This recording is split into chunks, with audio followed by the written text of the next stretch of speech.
নমস্কাৰ ফ্ৰেন্ডছ, পুনৰবাৰ স্বাগতম জনাইছো আমাৰ চেনেলৰ নতুন এটা ভিডিঅ লৈ। আজি পুৱা 10:30 বজাত ঘোষণা কৰা হৈছে অসম HSLC ৰিজাল্ট, মানে অসমৰ মেট্ৰিকৰ ৰিজাল্ট ঘোষণা কৰা হৈছে। আৰু এই HSLC এক্সামত উত্তীৰ্ণ হোৱা সকলো কেণ্ডিডেটলৈ থাকিল আমাৰ তৰফৰ পৰা বহুত শুভকামনা। ৰিজাল্ট আউট হৈছে 10:30 বজাত। তেতিয়াৰ পৰাই অসমত ৰিজাল্টক লৈ বহুত উৎসাহ দেখা পোৱা গৈছে। সকলো বহুত হেপী আছে। ইয়াৰ মাজতে আমি আপোনালোকক লৈ যাব ওলাইছো এই HSLC এক্সামত অসমৰ ভিতৰতে টপ কৰা সকলৰ মাজত। চাও হকচোন HSLC 2025ত টপ কৰা সেই ষ্টুডেন্ট সকল কোন আৰু কোৰ পৰা তেওঁলোকে এই পজিশনত আহিব পাৰিছে চাও। তাৰ আগতে যদি আপুনি চেনেলটোত প্ৰথমবাৰ আহিছে তেন্তে যিকোনো চৰকাৰী চাকৰি হওক বা কাৰেণ্ট এফেয়াৰ্ছৰ বিষয়ে যদি আপুনি জানিব বিচাৰে তেন্তে আমাৰ চেনেলটো সাবস্ক্ৰাইব কৰি ল'ব। আমি আপোনালোকৰ বাবে এনেকুৱা আপডেটসমূহ সদায় লৈ আহি থাকিব চেষ্টা কৰো। লগতে ভিডিঅটো ভাল পালে লাইক এণ্ড শ্বেয়াৰ কৰি দিব। তেন্তে আহক আজিৰ আপডেটৰ পিনে আগবাঢ়ো।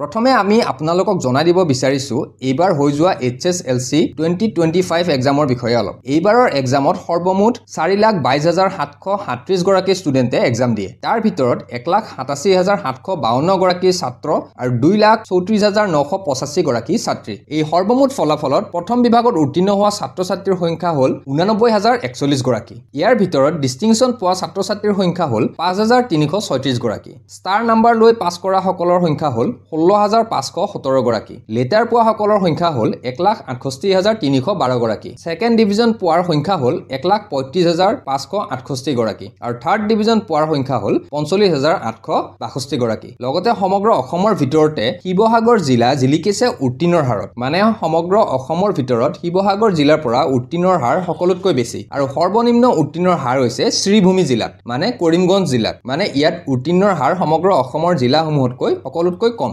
এতিয়া আহিছো HSLC 2025ত ৰেংক লোৱা ছাত্ৰ-ছাত্ৰীসকলৰ ফালে।